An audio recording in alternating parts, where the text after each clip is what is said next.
Assalamualaikum warahmatullahi wabarakatuh. Perkenalkan, nama saya Aulia Rahmah dari Program Studi Manajemen Pendidikan Islam. Di sini saya akan mempresentasikan sebuah materi dengan tema Masa Depan Edupreneurship di Indonesia. Pada video kali ini, saya akan membahas tentang tantangan dan peluang edu-entrepreneurship dalam dunia pendidikan. Pendidikan merupakan pilar utama dalam pembangunan sumber daya manusia yang berkualitas dalam menghadapi era globalisasi dan revolusi industri yang serba digital dan cepat berubah. Dunia pendidikan dituntut untuk terus berinovasi.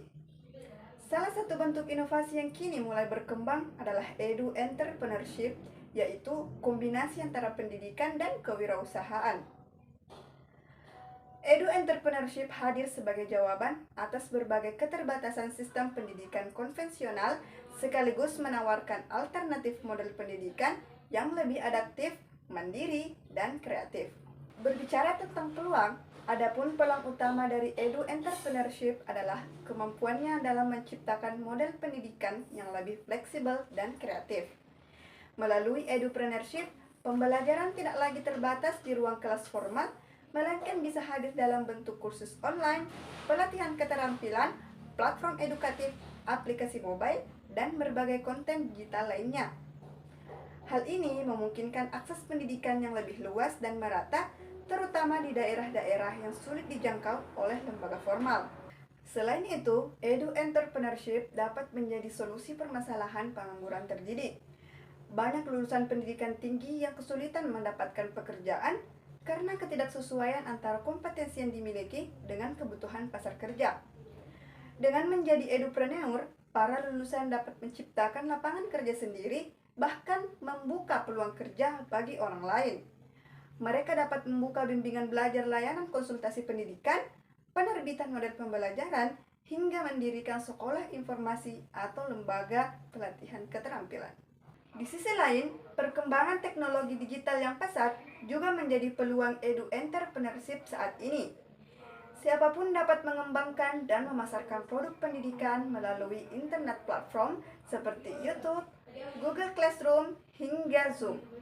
Itu semua memudahkan edupreneur untuk menjangkau peserta didik dari berbagai tempat. Tren pembelajaran sepanjang hayat atau lifelong learning juga menjadi salah satu peluang besar bagi edupreneur. Saat ini, masyarakat semakin sadar pentingnya keterampilan di luar jalur formal, baik untuk pengembangan karir maupun kebutuhan pribadi. Edupreneur dapat merancang program pelatihan berbasis kebutuhan individu seperti kelas singkat, bootcamp, atau webinar interaktif yang fleksibel secara waktu dan tepat.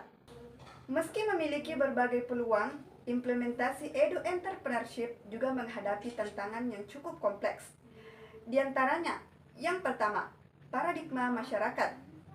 Tantangan terbesar adalah pandangan masyarakat yang masih menganggap bahwa pendidikan sebagai tanggung jawab pemerintah dan lembaga formal, sehingga model pendidikan alternatif seringkali belum sepenuhnya diterima. Yang kedua, keterbatasan pengetahuan dan keterampilan teknis. Banyak pendidik memiliki ide edukatif cemerlang, tetapi kesulitan mengelolanya secara bisnis menyebabkan inisiatif edupreneurship tidak bertahan lama karena masalah manajemen, pemasaran, dan keberlanjutan dana. Yang ketiga, akses pendanaan.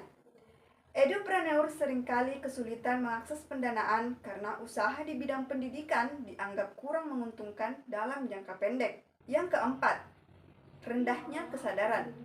Pendidikan sering dianggap sebagai ranah sosial semata, bukan peluang usaha, sehingga inovasi terbatas pada ruang kelas formal.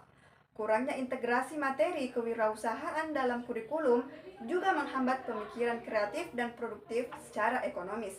Yang kelima, regulasi dan birokrasi yang belum berpihak pada edupreneur menjadi kendala terutama dalam perizinan operasional, akreditasi, dan legalitas usaha non-formal. Yang keenam, atau yang terakhir, yaitu kompetisi tinggi dan perubahan pasar yang cepat. Kompetisi di era digital sangat tinggi, dengan edupreneur harus bersaing dengan platform besar yang memiliki sumber daya yang lebih lengkap. Edupreneur dituntut untuk terus berinovasi, membangun kualitas konten menarik, dan menciptakan pembeda yang unik. Sebagai kesimpulan, untuk menjawab tantangan sekaligus memaksimalkan peluang dalam edu entrepreneurship, diperlukannya sinergi dari berbagai pihak untuk mendukung pertumbuhan edupreneurship di Indonesia. Dengan strategi yang tepat dan dukungan yang kuat, edupreneurship dapat menjadi motor penggerak transformasi pendidikan nasional menuju arah yang lebih inklusif, adaptif, dan berdaya saing tinggi di era digital. Mungkin cukup sekian video dari saya. Mohon maaf apabila ada kesalahan kata. Saya akhiri. Wassalamualaikum warahmatullahi wabarakatuh.